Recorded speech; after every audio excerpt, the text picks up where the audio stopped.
Run for unity, run for humanity প্রতিপাদ্য নিয়ে রাজধানীতে অনুষ্ঠিত হলো ঢাকা আন্তর্জাতিক ম্যারাথন 2025।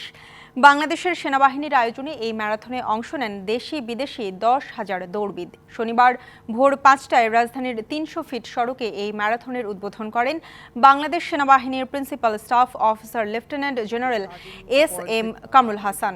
10টি দেশ থেকে বেশ কয়েকজন বিদেশি দৌড়বিদও অংশ নেন আয়োজনে।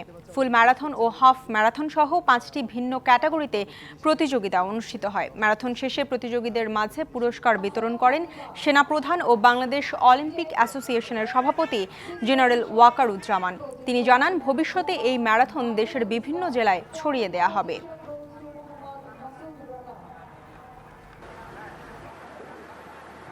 নেক্সট ইন্টারন্যাশনাল ম্যারাথন হবে 31শে জানুয়ারি 2026-এ ইনশাআল্লাহ। তাছাড়াও আমরা এ ধরনের ম্যারাথন বিভিন্ন বড় বড় শহর এবং জেলা শহরে আমরা করব। সেখানে আমরা লোকালদের সাথে নিয়ে আমরা এই ম্যারাথন করব।